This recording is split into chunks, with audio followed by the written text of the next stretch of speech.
We're here in Central Park. Figured, why not?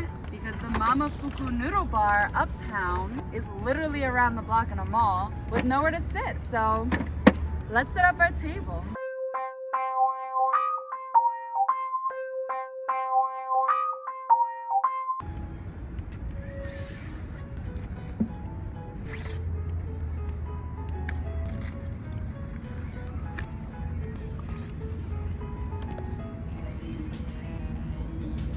Welcome to Foodie Bunks. We just came from the MOMOFUKU Noodle Bar in the, why can't I remember this? Uptown.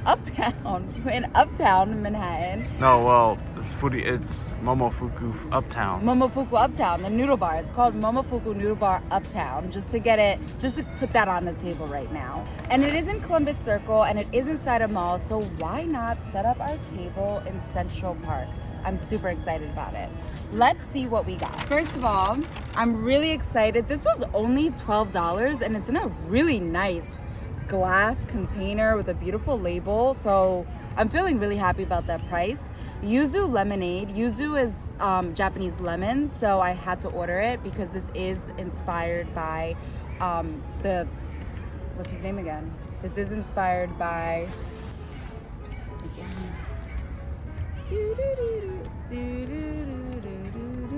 MOMOFUKU story.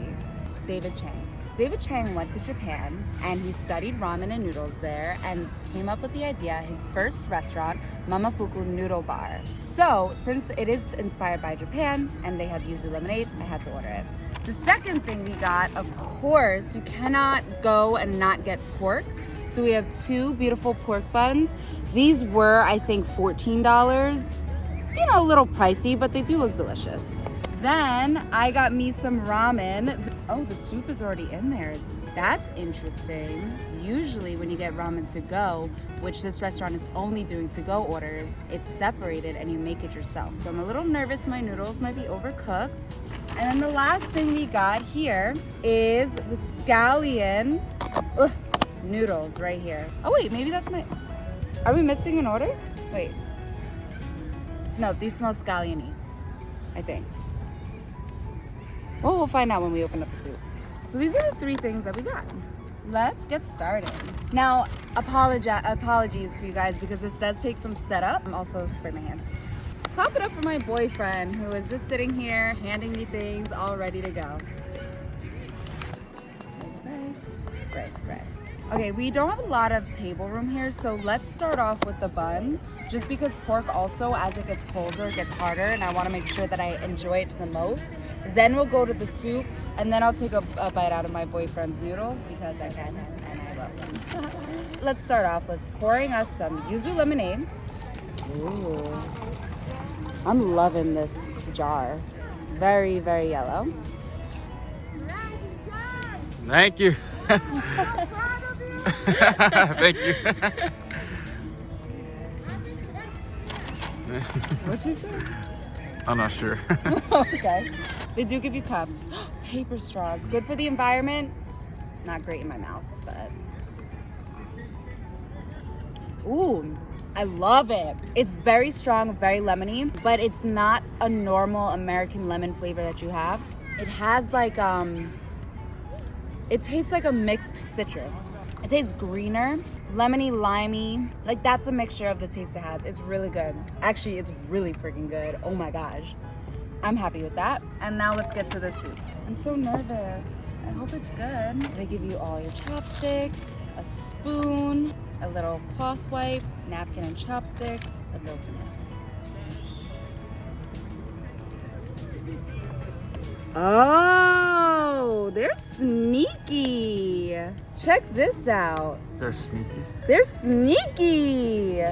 I'm still afraid that the steam from the soup was cooking the noodles because with ramen, you really want the perfect texture noodle. You don't want it to be overcooked. So that's the soup.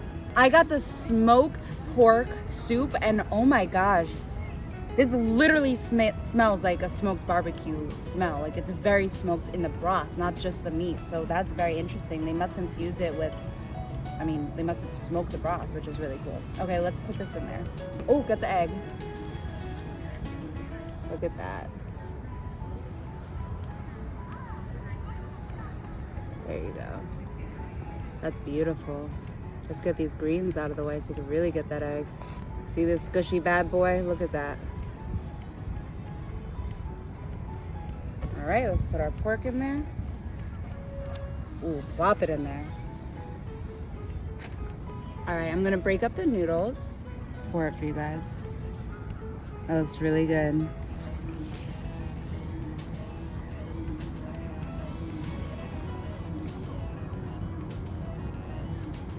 Look at that egg. That egg is just beautiful. Oh my gosh. Okay, so far so good. It looks delicious. It smells really unique. Nothing like I've ever had when I went to Japan, which I'm really excited for because he is known to like make modern creations out of something that's very classic.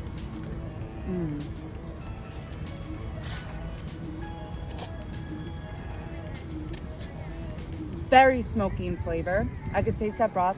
It's a little on the cold side, but we did have about a 5-minute walk from the location.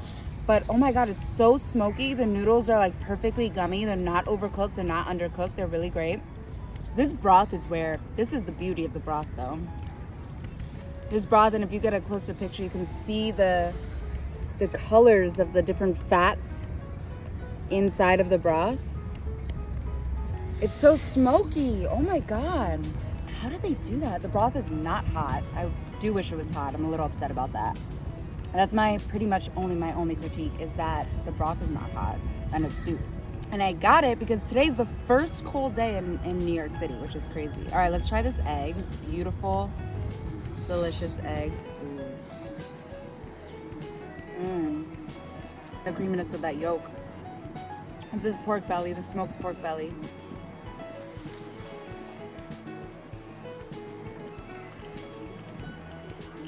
It's so interesting because the broth tastes more smoked than the meat.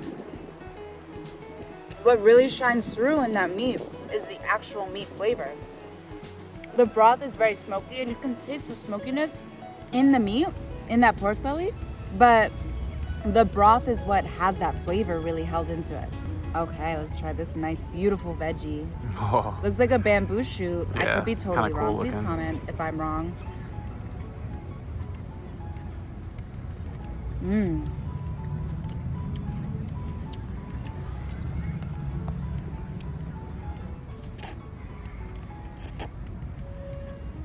Let's try a pork bun. Since the soup isn't that hot, I'm not that afraid of the noodles getting too soft.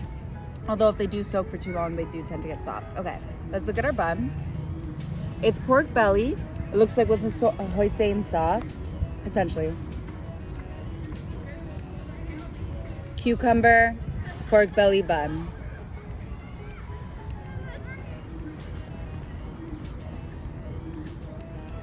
That pork, totally different from that pork. Very similar flavor profile. It's just meat. There's not a lot of it just lets the meat flavor of the pork really come through. There's not a lot of seasoning on top of that pork, but it's so crispy, which you can't get in a soup, obviously, because it's soaking in soup. But the fat on this is just such a light crisp. Like they fried it, but I don't think they fried it.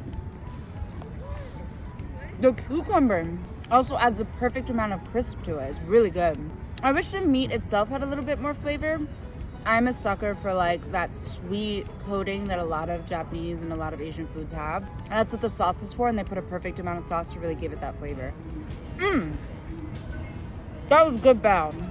Sometimes you go to a place that's like really popular and like it's not good. Like the bao is too chewy or dense or sticky, and like this was light and perfect. The perfect amount of meat, the perfect amount of sauce, the perfect amount of crunch involved with the cucumber to really freshen it up. Literally perfect. I gotta save that one for my boyfriend. I'll take one bite of his food and then I'm gonna go back to mine. Just a reminder, it's the scallion noodles. We have some seaweed, some shiitake onions, some pickles, and some fresh herbs. Okay, I'll try the seaweed first. Ooh, it's very chewy. It tastes like the dried seaweed that you would get at the store, but a really nice, oceany, fresh, chewy version. I love it. The cucumbers are very lightly pickled, so those are nice and fresh. And I know that the shiitake mushrooms are also lightly pickled, so let me try that. Okay, interesting. Tastes like it's pickled in like a rice wine. I like it. It would definitely, the addition of the noodles will taste good. All right, I got a little seaweed and some noodles. So this is a cold noodle dish. It's not hot noodles, it's cold noodles. I like it. Tastes like a noodle salad, especially because of the pickled vegetables and the seaweed. I'm gonna be honest, I would get this as an appetizer, even though it's a meal. I would get this as an appetizer personally because it tastes like a salad to me. And I would split it with people and I would just share it amongst the table, and then I'll go for the soup. Like if you go here and you don't get this soup, or I haven't tried the other soups, but I'm assuming they're as good as this, then you're truly missing out. Honestly,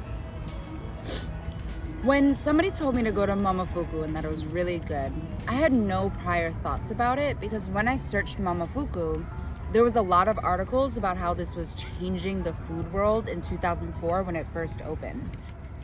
This is why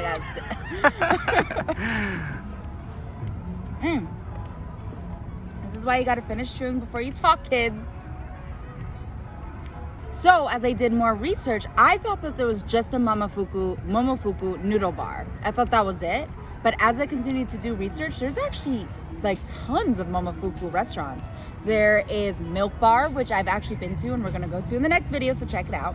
There's also some American restaurants, there's Italian restaurants. MOMOFUKU's a whole brand. They're in Australia, they're in Canada, they're everywhere. And based off of this one restaurant, they really take value in their ingredients. It is pricey. This was an $18 soup. I mean, I guess it's not bad for Columbus Cir right outside Central Park in New York City, but it's delicious. And I'm going to go and try all of the MOMOFUKU restaurants. Come on. I am gonna try all of the MOMOFUKU restaurants because I think that there's value in it. This is not debunked. This is something that if you are looking for a nice date or a little treat, check it out. Follow me, Foodie Bug. Oh, what do I have here? I got stickers, people. I'm gonna post these up around town, close to the places where I've ordered food. So check it out, scan the QR code, and find me on the internet because I am here, I am proud, and we're continuing to try this food. Follow me, Instagram, Twitter, foodiebunk.com. That's about it. That's about it? Instagram, Facebook. Facebook. So, and I said Twitter. Mm-hmm. Follow me, Foodie Bunk.